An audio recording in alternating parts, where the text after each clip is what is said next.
오늘은 여러분과 함께 칼보다 강한 기도의 손이라고 하는 제목으로 함께 말씀을 나누려고 합니다. 말씀을 통하여 성령님께서 각자에게 들려주시는 그 세미한 음성을 듣는 시간이 되기를 바랍니다.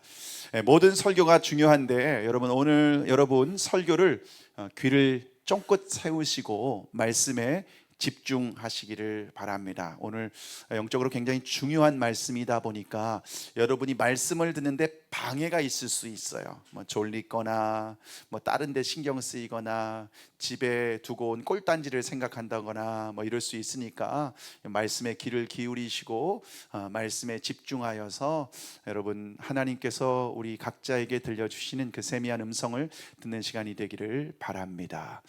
제가 한 달에 한 번씩 CBMC 선교회에 가서 새벽에 말씀을 전하는데요. 지난주 수요일에도 제가 선교회에 가서 말씀을 전했습니다. 이번에는 그 CBMC 그 선교회 대표님이 운영하는 그 사업장에 가서 예배를 드렸는데요. 그분은 미생물을 연구하는 대표님의 사업장이었습니다. 그래서 최근에 무엇을 연구하고 계시는지 제가 여쭤보니까 어떤 분이 정원에 나무를 심었는데 나무가 말라 죽은 거예요. 여러분 정원에 이렇게 값비싸고 근사한 나무를 심었는데 죽으면 속상하지 않습니까?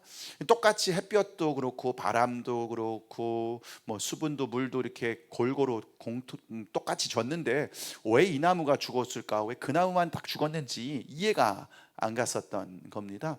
그래서 의뢰를 한 거예요. 그래서 이 대표님이 그 죽은 나무가 있는 그곳에 가서 흙을 퍼왔어요.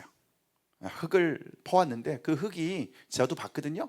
그냥 평범한 흙이에요. 똑같은 흙이에요. 그냥 아무것도 보이지 않아요. 그런데 이분이 이제 광학 현미경으로 그 흙을 100배를 딱 확대해서 봤는데 거기 뭐가 있냐면요, 기생충이 있는 거예요. 한번 제가 사진으로 영상으로 찍어온 게 있는데 저게 그 광학 현미경에 보이는 기생충입니다. 영상으로도 나온 게 있어요. 영상으로도 있는데 지금 저게 움직이고 있습니다. 움직이죠? 뱀처럼 움직입니다. 움직이고 있어요, 기생충이. 기생충이요. 지금 저렇게 있는데요. 그 기생충이 나무에 딱 침투하면은요, 어디를 막냐면요, 물관에 딱 자리를 잡는답니다. 물관. 나무에는요, 우리가 보이지 않지만 그 안에 물관이 있고 체관이 있습니다. 이 체관은 영양분을 공급하고 물관은 수분을 공급합니다. 그런데 이 물관에 딱 자리를 잡습니다. 저 한 마리 기생충이요, 한 달이 딱 지나면요 새끼를 깝니다. 근데 한 번에 50마리씩 깝니다. 자, 그러면 50마리가 또 50마리를 또 깝니다. 그럼 몇 마리겠죠? 처음에는 한 마리로 시작했는데 50마리가 됐죠? 50마리가 50마리씩 까면은 2,500마리가 되죠. 2,500마리가 되는데 또 한 달이 되면 또 50마리씩 2,500마리가 다 깝니다. 그러면은 12만 5천 마리가 됩니다. 한 달이 지나면 12만 5천 마리가 또 50마리씩 또 깝니다. 그러면요 6,250만 마리가 됩니다. 6만 625만 마리, 625만 마리가 됩니다.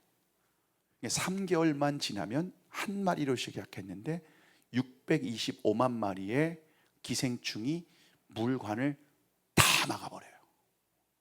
여러분, 나무에 물관을 이 기생충이 딱 막아버리면 어떻게 될까요?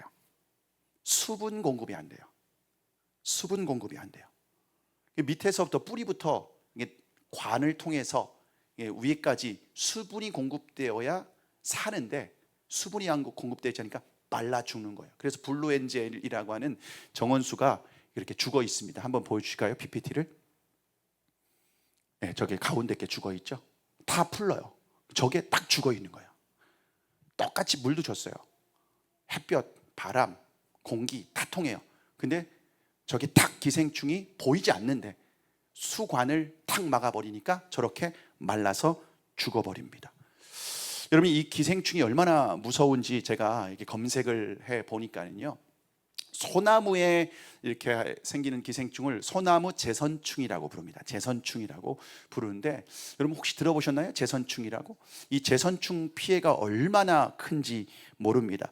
여러분, 소나무 재선충의 치사율이 몇 퍼센트인지 아십니까? 100%입니다. 100%다 죽어요. 겉으로 볼 때는 굉장히 보이지 않아요. 근데 재선충에 걸리면 다 죽습니다. 그래서 소나무 에이즈, 소나무 코로나라고도 불리는데요, 더 이상 회복이 안 되는 거예요. 딱 이거에 딱 걸리면 죽는 거예요. 근데 이 재선충이 스스로 이동할 수는 없습니다. 그래서 솔수염 하늘소라고 하는 이 곤충에 딱 붙어서 이동을 합니다. 이동을 하면은 이 수관을 뿌리로 딱 침투해서 수관을 딱 막아버립니다. 여러분, 그럼 수십만 마리, 수백만 마리, 수천만 마리로 그냥 순식간에 번식을 하는 거예요. 그래서 이 수분이 공급되는 통로를 딱 막으니까 말라 죽는 거예요.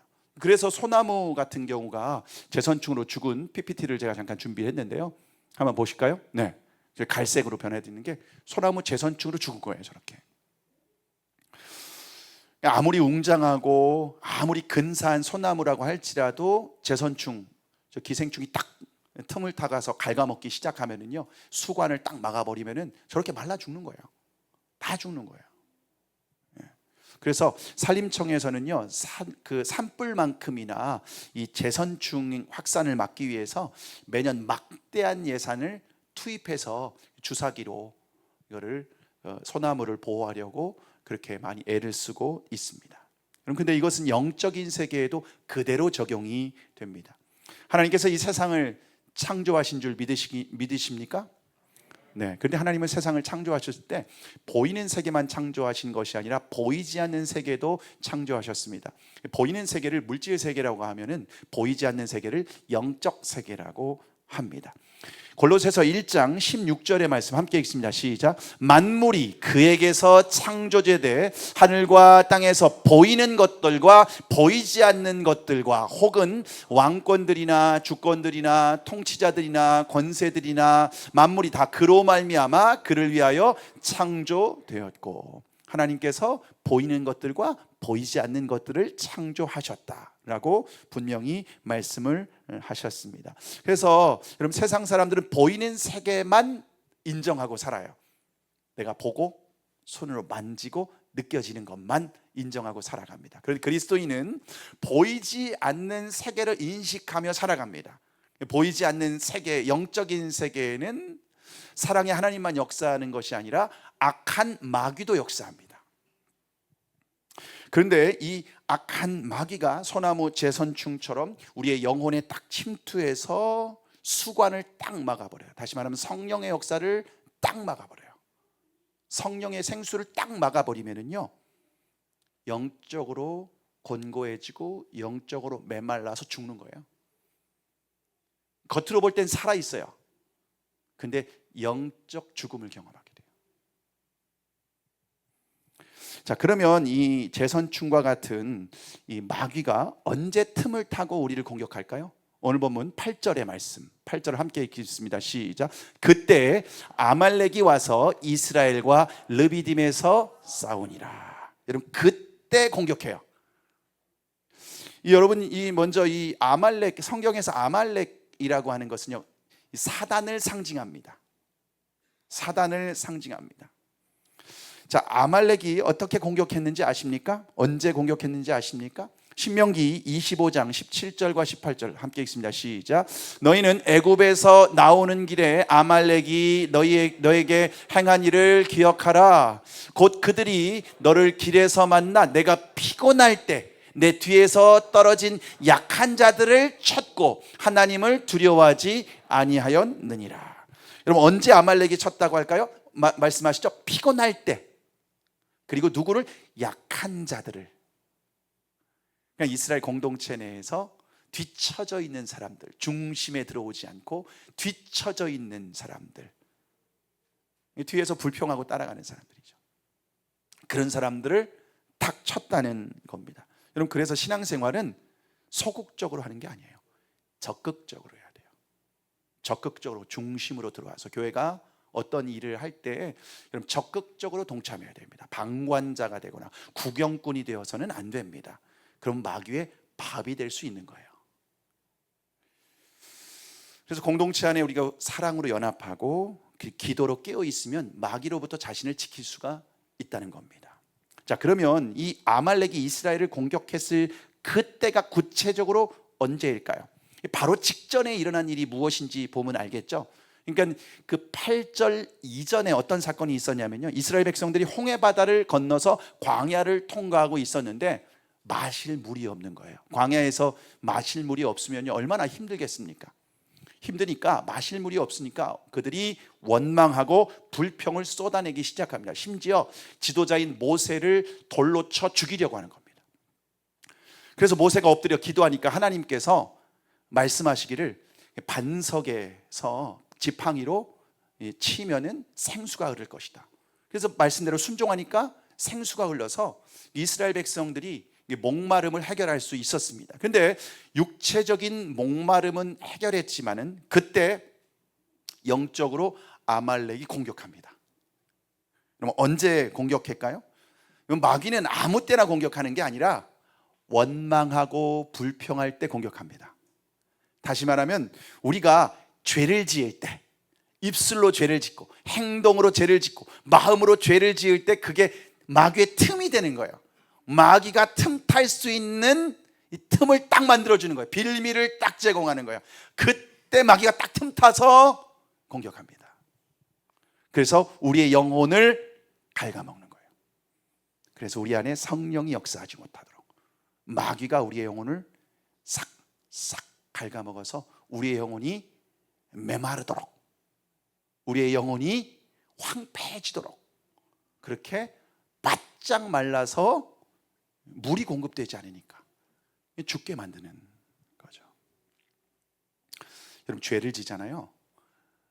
마귀의 집을 져주는 거랑 똑같아요. 여러분 입술에서 원망하고 불평하잖아요. 나는 사람에게 했어요.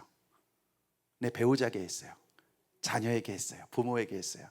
근데 그거는요, 마귀가 우리 집에 와서 나하고 같이 살자, 내 마귀의 집을 리모델링 해주는 거랑 똑같아요. 영적인 세계는 우리 눈에 보이지 않아요. 잘 몰라요. 그런데 영적인 세계는 물질 세계에서 우리가 이 땅에서 지금 어떤 말을 하는지, 어떤 행동을 하는지, 어떤 결정을 하는지, 그것이 영적인 세계에 영향을 미치게 되어 있습니다. 그래서 여러분, 우리는 보이지 않는 세계가 역사하고 있지만 이 물질 세계에서 우리의 몸, 우리의 입술, 우리의 생각, 이것을 어떤 생각을 하고 어떤 말을 하고 어떤 행동을 하고 어떤 결정을 하는지가 영적인 세계에 그대로 영향을 미치게 되어 있습니다. 그래서 사도 바울이 광야에서 이스라엘 백성들이 했던 이 이스라엘 백성들의 멸망을 거울 삼아서 우리에게 강력하게 경고합니다. 고린도전서 10장 10절의 말씀 함께 읽습니다. 시작. 그들 가운데 어떤 사람들이 원망하다가 멸망시키는 자에게 멸망하였나니 너희는 그들과 같이 원망하지 말라. 여러분, 이스라엘 백성들이 원망했어요. 모세를 향해서, 하나님을 향해서 그렇게 원망을 했어요. 사람을 향해서 원망했어요. 근데 그래서 망했다는 거예요. 근데 여기에서 더 중요한 게 뭐냐면요, 멸망시키는 자가 멸망했다는 거예요. 멸망시키는 자가 멸망시킨 거예요, 그들을. 이 멸망시키는 자가 누구일까요? 요한복음 10장 10절 함께 읽습니다. 시작. 도둑이 오는 것은 도둑질하고 죽이고 멸망시키려는 것 뿐이요. 도둑이 멸망시킨 거예요. 아말렉이 멸망시켜요. 사단이 멸망시키는 거예요. 언제? 원망하고 불평하고 죄짓고 시기하고 질투하고 험담하고 쓸데없는 말하고 죄짓고, 그럴 때 마귀가 그 틈을 타고 슥 들어와요. 그 틈을 타고. 그게 말이 중요하다는 거예요. 우리는 환경을 바라보며 원망합니다. 사람을 향해서 불평합니다. 근데 마귀가 그걸 그냥 넘기지 않아요. 나를 부르네, 나에게 오라고 하네, 아유, 리모델링을 해주네. 아주 살기 좋게 해주네. 영적인 관점으로 볼 때는요, 원망하고 불평하고 이렇게 죄 짓는 거는요, 나는 사람에게 했어요, 배우자에게 했어요, 자식에게 했어요, 부모님에게 했어요. 근데 마귀는 나를 오라고 하는 사인으로 듣는 거예요. 이 그리스도인이 이걸 몰라요. 영적인 세계를, 이 영적인 원리를 모르는 거예요.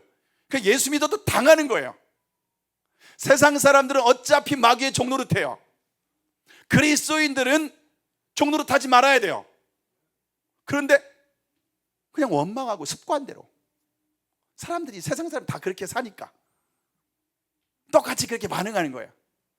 내가 마귀에게 당하고 지배당하고 종노릇하고 내 영적으로 메말라 죽고 있는지도 모르고 당하고 있는 거예요. 얼마나 억울합니까? 나는 사람에게 했는데 마귀가 그걸 알아듣고 반응하는 거예요.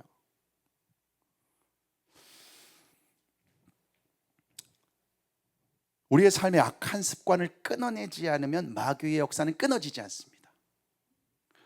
예전에 한국교회에 가게에 흐르는 저주를 끊으라라고 하는 책이 베스트셀러가 되었고 센세이션을 일으킨 적이 있었는데요, 이 책은 모든 문제의 원인을 조상 탓으로 하는 거예요. 내가 이렇게 힘든 거 조상 탓이야. 근데 비성경적이에요. 그래서 이단으로 정죄됐습니다. 성경적이지 않다는 거예요. 그리고 우리의 모든 저주는 예수님께서 십자가에서 이미 해결하신 줄 믿으시기를 바랍니다. 갈라디아서 3장 13절의 말씀 함께 읽습니다. 시작. 그리스도께서 우리를 위하여 저주를 받은 바 되사 율법의 저주에서 우리를 속량하셨으니 기록된 바 나무에 달린 자마다 저주 아래에 있는 자라 하였습니다. 그리스도께서 우리를 위해서 대신 저주를 받았다고 말씀하고 있습니다. 그래서 우리를 그 율법의 저주에서 해방시키셨어요. 예수님이 대신 저주받았기 때문에 우리가 저주받을 필요 없다는 거예요. 자, 그런데 우리가 끊어야 할 것은 가게에 흐르는 저주가 아니라 가게에 흐르는 악한 습관을 끊어야 돼요. 부모 세대에 가졌던 알코올 중독, 도박, 분노, 음란, 폭력, 원망과 불평, 이런 습관들이 있잖아요. 무의식 중에 자녀들이 그대로 보고 배우는 거예요.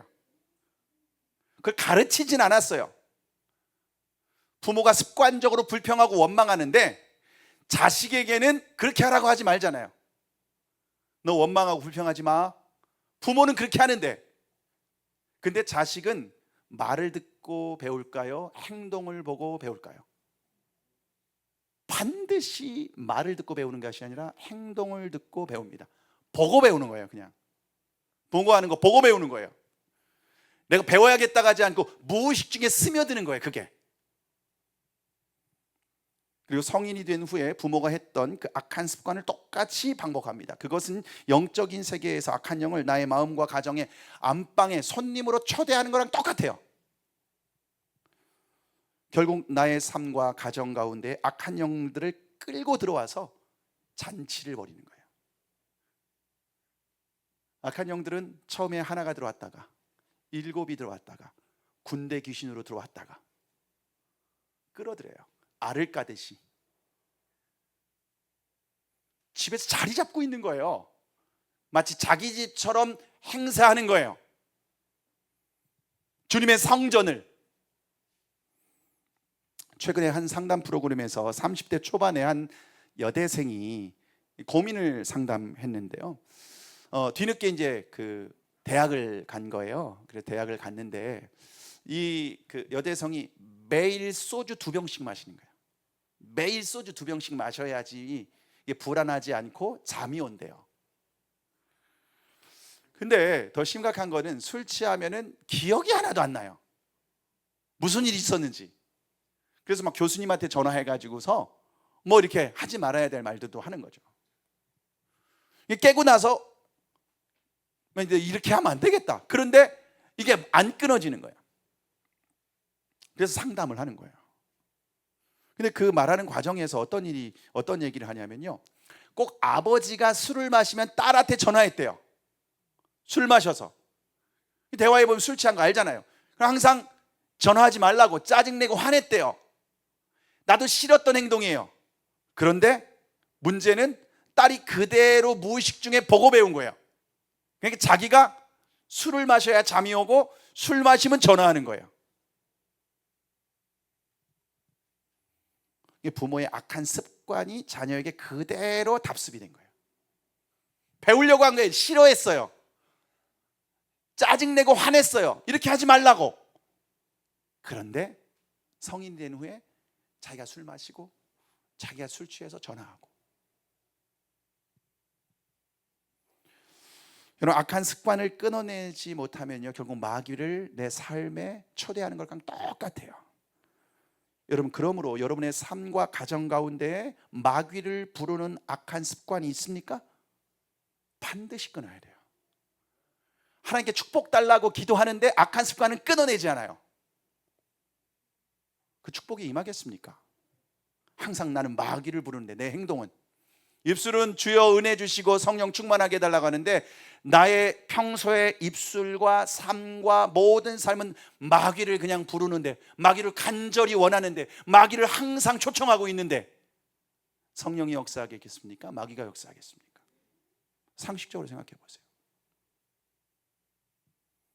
왜 내 삶은, 왜 우리 가정은 이러냐라고 하기 전에 내 삶에, 우리 가정의 반복적인 습관이 무엇인지 그거를 확인하고 그걸 끊어내야 돼요.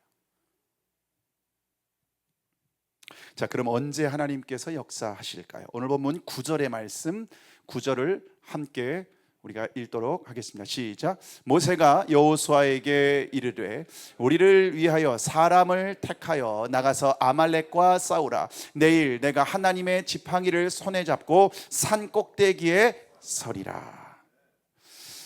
자,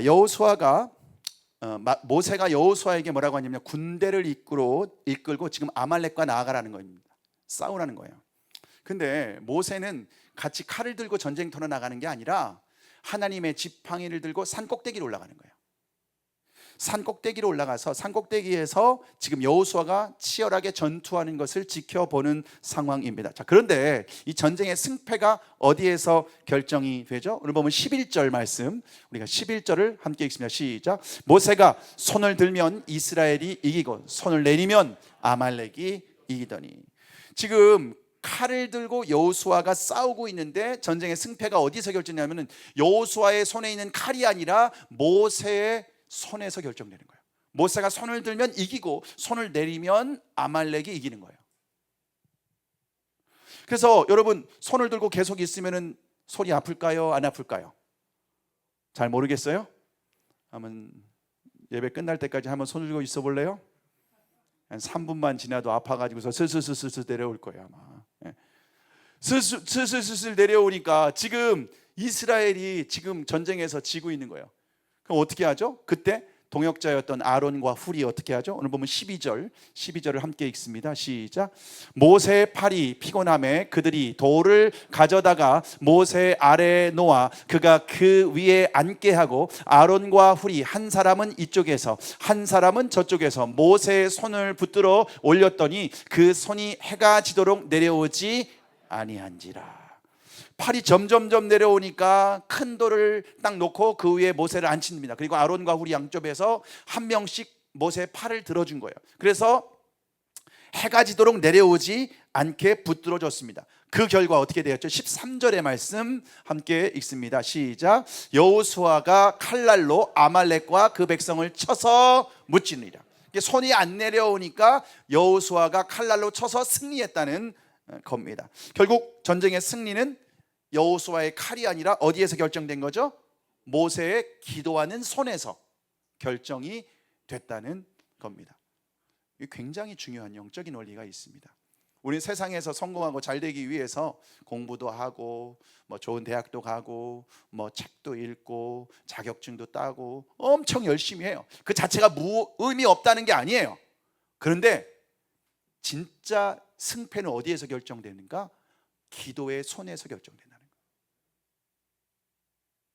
영적으로 우리가 이겨야 삶에서 문제가 해결되는 거예요. 이걸 몰라요. 그리스도인들도 이거 몰라요. 그냥 세상 사람과 같이 그냥 똑같이 살아가요. 기도 안 하고. 그러니까 그리스도인데 똑같이 당하고 실패하고 뭔가 이렇게 나아지는 게 없어요. 변화되는 게 없어요. 자, 그러면 모세가 손을 들었다는 것은 영적으로 어떤 의미가 있을까요? 모세는 산에 올라갈 때 손에 뭘 가지고 갔나요? 하나님의 지팡이를 손에 들고 갔습니다. 그 지팡이는 어떤 지팡이였죠? 애굽에서 나일강을 피로 물들게 한 지팡이였죠. 하나님의 지팡이였습니다. 그리고 이스라엘이 앞을 갈 때 홍해 바다가 앞을 가로막고 있을 때에 홍해 바다를 가른 하나님의 권능의 지팡이였습니다. 그러니까 모세는 아말렉과의 전쟁에서 자신의 어떤 경험이나 생각, 상식 이걸 의지한 게 아니라 다 내려놓고 하나님만 전적으로 의지한 거예요.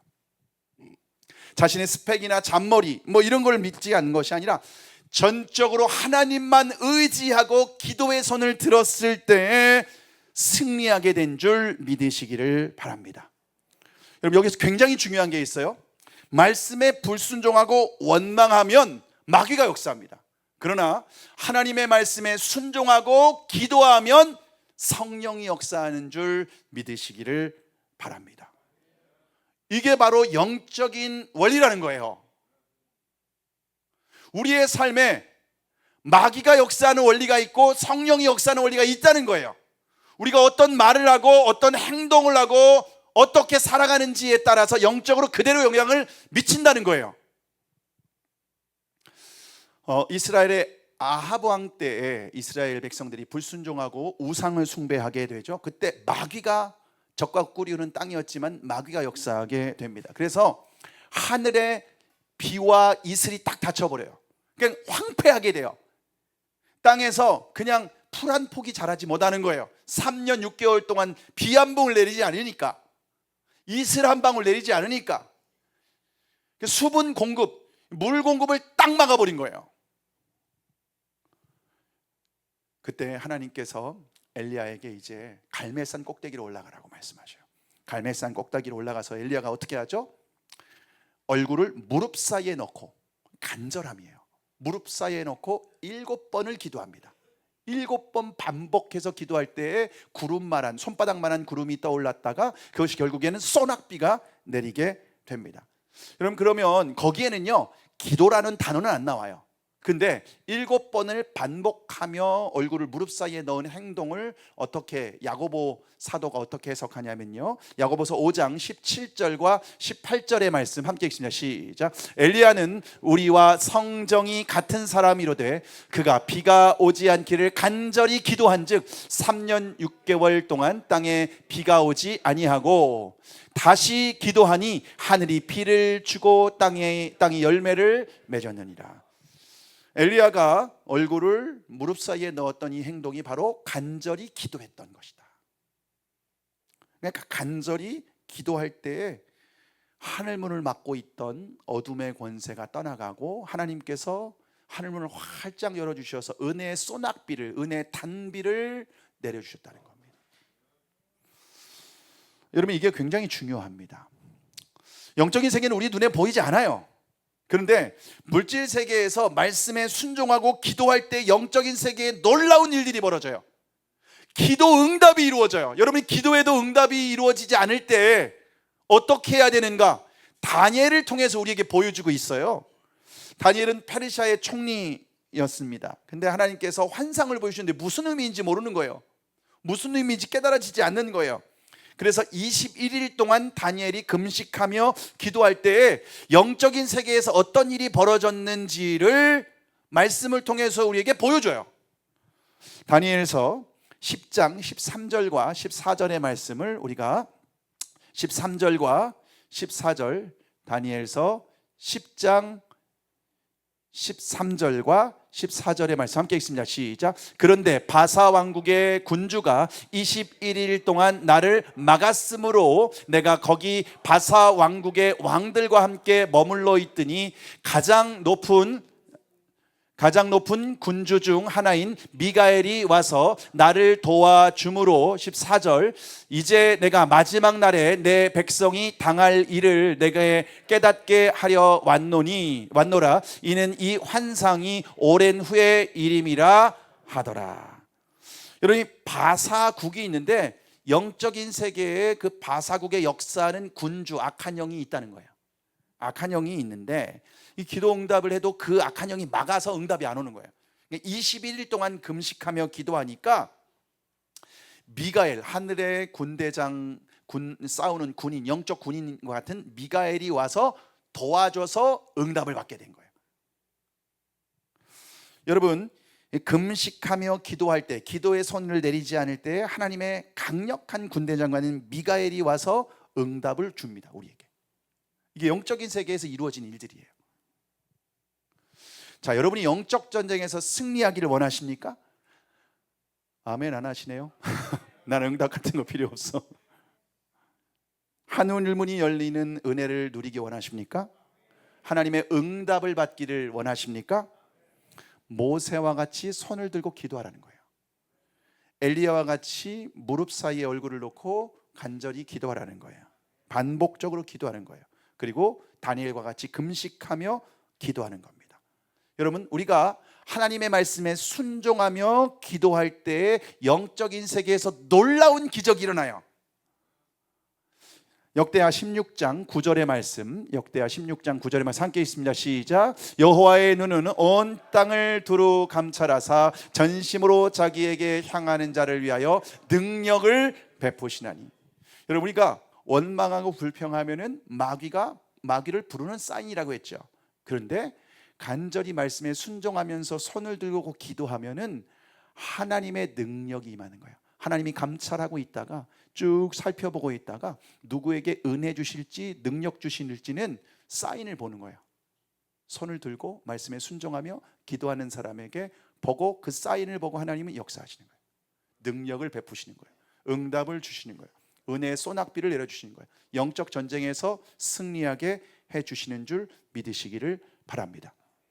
자, 아말렉과의 전투에서 승리한 후에 모세에게 어떤 명령을 하시죠? 14절에서 16절까지 함께 읽습니다. 시작. 여호와께서 모세에게 이르시되 이것을 책에 기록하여 기념하게 하고 여호수아의 귀에 외워 들리라. 내가 아말렉을 없이하여 천하에서 기억도 못하게 하리라. 모세가 제단을 쌓고 그 이름을 여호와 니시라 하고 16절 이르되 여호와께서 맹세하시기를 여호와가 아말렉과 더불어 대대로 싸우리라 하셨다 하였더라. 자, 이 사건, 지금 모세가 손을 들면 이기고 손을 내리면 졌던 이 사건, 아말렉과 싸웠던 이 사건을 책에 기록하라는 거예요. 그래서 성경에 기록되어 있는 거예요. 책에 기록하라. 이건 꼭 기록하라는 거예요. 그리고 여호수아에게 이거를 외우게 하라는 거예요. 이건 절대 잊지 마. 이렇게 명령하고 가르쳐 준 거예요. 뭐냐면요, 내가 아말렉을 천하에 기억도 못하게 다 진멸하겠다는 거예요. 왜냐하면 아말렉은 사단을 상징하기 때문에 그렇습니다. 그리고 제단을 쌓고 기념비를 세우라는 거예요. 그리고 그곳에 여호와 니시라고 하는 기념비를 세웁니다. 여러분, 이 기념비를 세운 목적이 뭐냐면요, 이거예요. 하나님께서 대대로 아말렉과, 다시 말하면 사단과 싸우겠다는 거예요. 하나님이. 그게 다 진멸하겠다는 거예요. 하나님이. 자, 그러면 하나님께 속한 백성은 어떻게 해야 될까요? 아말렉과 친하게 지내야 될까요? 같이 싸워야 될까요? 하나님의 원수예요. 같이 싸워야죠. 하나님이 원수로 생각하는데 같이 친하게 지면 어떻게 될까요? 절대 안 되죠. 하나님이 대대로 싸우겠다 하면 우리도 같이 싸우는 거예요. 왜냐하면 우리는 하나님께 속한 자들이기 때문에 그렇습니다.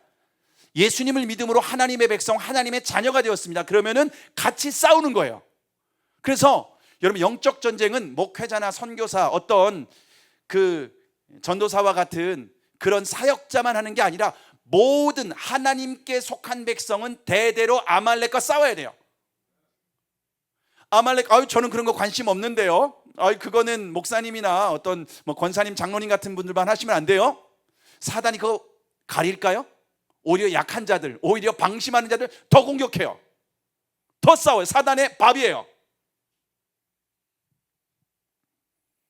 싸워야 된다는 거예요. 누구도 예외 없이 싸워야 된다는 거예요. 근데 더욱 중요한 게 뭐냐? 이 영적 전쟁에서 승리하는 것은요, 다른 방법이 아니에요. 뭐 책을 많이 읽고 공부 많이 하고 뭐 어떤 이런 게 아니라 하나님의 말씀에 순종하며 기도의 손을 드는 거예요. 그럼 하나님이 권능을 주시고 하나님이 역사에서 싸워서 이기게 하신다는 거예요. 우리는 하나님을 초청하면 되는 거예요. 하나님을 부르는 거예요. 바로 순종과 손을 올리는 것이. 그럼 하나님이 임재하시고 역사하셔서 하나님이 싸워서 승리하게 하시는 줄 믿으시기를 바랍니다. 말씀을 마치려고 합니다. 여러분, 이 세상은 눈에 보이는 세계와 보이지 않는 세계가 있습니다. 영적인 세계와 물리적인 세계가 있는데, 영적인 세계는 물리적인 세계에 우리가 어떻게 행동하는가, 어떻게 말하는가, 어떻게 하는지에 따라서 그대로 영향을 받게 되어 있습니다. 말씀에 불순종하고 불평하고 원망하면 누가 역사하죠? 마귀가 역사해요. 여러분 반드시 기억해야 돼요. 마귀가 역사해요. 난 예수님 믿는데요. 예수님 믿는다고 하는데 주님을 항상 충만하게 부르십니까? 아니면 마귀를 부르십니까? 난 예수님 믿는다고 하는데 마귀를 불러요. 그러니까 삶이 안 풀리고 꼬이고 망하는 거예요. 왜냐면 마귀는 도둑질하고 죽이고 멸망시키는 자니까. 내 삶에 늘 마귀를 부르면서 왜 내 삶을 이러냐고 또 원망하고 비평해요. 말씀에 순종할 생각은 안 하고 내 생각에, 내 감정에, 내 경험에 이거 하나님 너무 하시는 거 아니에요? 그러면서 늘 마귀를 불러요. 가정의 문제가 해결되겠습니까? 악한 습관이 끊어지겠습니까? 악한 영의 역사가 끊어지겠습니까? 말씀에 순종하고 기도하면 성령이 역사해요. 이건 영적인 원리예요. 물이 높은 곳에서 낮은 곳으로 떨어지는 것과 같은 아주 자연스러운 이 법칙이에요. 여러분의 삶의 반복적인 습관은 무엇입니까? 여러분이 반복적으로 가는 장소는 어디입니까? 여러분이 반복적으로 하는 말은 뭡니까? 여러분 인생의 목적은 무엇입니까? 만약 마귀를 부른 말과 행동, 그런 목적, 동기 끊어야 됩니다. 절대로 내 삶이 하나님의 은혜로 충만할 수가 없습니다. 여러분의 삶과 가정에 들어오는 도둑이 들어온 틈을 막아야 돼요. 그렇지 않으면 영적 재선충과 같이 마귀가 영혼을 갉아먹습니다. 성령의 역사, 성령의 생수가 흐르지 못하게 합니다. 성령의 생수가 막히면 영혼이 빼짝 말라요. 삶이 문제가 있는 게 아니에요. 물질도 있어요. 부족함이 없어요. 근데 영적으로 빼짝 말라요. 마귀가 날뛰어요. 영적 전쟁에서 승리하려면 말씀에 순종하고 기도의 손을 들어야 되는 줄 믿으시기를 바랍니다. 최근에 마귀가 우리 성도들, 연약한 자들을 공격하는 것이 보여요. 치열한 영적 공격이 있어요. 교회가 세워지고 부흥하고 이 남양 땅에 잃어버린 영혼들을 주께 돌아온 이 사명을 감당하려고 하니까 마귀가 날뛰어요. 혼자 싸울 수 없어요. 그래서 하나님께서 우리 공동체가 함께 금식하며 성령으로 하나 되어 연합되어야 된다는 마음의 감동을 주셨습니다. 그래서 오늘 여러분 앞에 선포합니다. 21일 동안 릴레이 금식 기도회가 이제 내일부터 시작이 됩니다. 여러분 이것은 영적 전쟁입니다. 한 사람도 구경꾼이나 방관자가 되지 마시기를 바랍니다. 무리에서 이탈하는 자는 첫 번째 마귀의 타켓이에요. 한번 시험해 보셔요. 여러분의 삶으로 첫 번째 타켓입니다. 다른 사람을 위한 기도가 아닙니다. 여러분 자신을 위해서 기도하시기 바랍니다. 여러분의 가정을 위해서 기도하시기 바랍니다. 여러분의 사업을 위해서, 여러분의 자녀를 위해서 기도하시기를 바랍니다. 하나님 우리에게 생명과 풍성함을 주시기를 원하셔요. 근데 누가 이 은혜와 복을 누리는가? 말씀에 순종하며 기도의 손을 올리는 사람. 21일간 금식하며 함께 동참하고 함께 기도하는 사람, 영적 전쟁에서 승리하고 하늘문이 열리고 은혜와 생수가, 성령의 생수가 폭포수와 같이 부어주시게 되는 줄 믿으시기를 바랍니다. 우리의 싸움은 혈과 육을 상대하는 싸움이 아닙니다. 어둠의 영들에 대한 영적 전쟁입니다. 영적 전쟁에서 승리할 때 가정에 은혜가 임합니다. 사업에 문이 열립니다. 응답이 보입니다. 중보기도팀에서 한 마음으로 기도할 수 있도록 기도문을 만들었어요.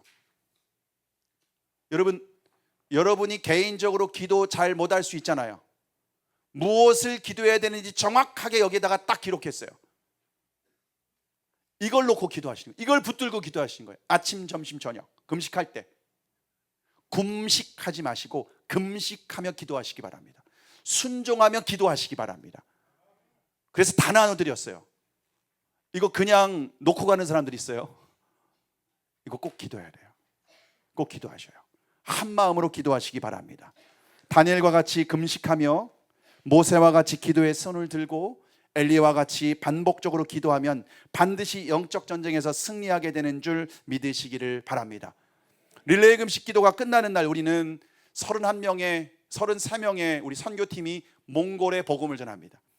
우리의 삶, 남양, 우리 가정뿐만 아니라 몽골 땅에 영적 전쟁을 선포하러 가는 겁니다. 여러분, 선교는요 치열한 영적 전쟁을 선포하는 겁니다.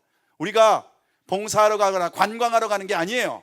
그 땅에 영적 전쟁을 선포하며 가는 겁니다. 그리고 그 땅에 수백 년 동안 음란과 샤머니즘 그리고 악한 영들에게 사로잡혀 있는 영혼들을 복음으로 그들을 구원해서 그리스도께로 인도하기 위해 들어가는 겁니다. 선교팀은 전방에서 여호수아처럼 칼을 들고 싸울 겁니다. 복음의 칼을 들고 싸울 겁니다. 이곳에 남아있는 분들은 모세처럼 기도의 손을 들고 여러분 함께 중보해 주시기를 바랍니다. 그렇게 함께 연합해서 기도할 때 몽골 땅에 여호와 니시 하나님의 승리의 깃발을 꼽게 될 줄로 믿습니다. 그리고 이 전쟁에 함께한 사람들은 하나님께서 각자의 삶과 가정, 사업, 우리 공동체 안에 전리품을 거두게 하실 거예요. 하나님이 주시는 귀한 영적인 선물들이 있을 겁니다. 그 선물들을 받아 누리시기를 바랍니다. 여러분, 전쟁에서 승리하면 전리품을 거두는 거예요. 그냥 싸워서 이기고 끝난 게 아니에요. 전리품을 거둬요. 사단이 가지고 빼앗아갔다는 것들을 다 회복하는 거예요. 다시 빼앗는 거예요. 하나님의 응답, 하나님의 하늘문을 활짝 열어서 은혜의 생수를 우리가 다시 누리게 되는 줄 믿으시기를 바랍니다. 그럴 때 우리의 삶에 풍성한 열매를 맺게 됩니다. 하나님이 우리에게 주시기 원했던 그 풍성한 열매가 우리의 삶과 가정, 우리 공동체 그리고 우리의 선교지 가운데에 맺혀지게 되기를 주님의 이름으로 축복합니다.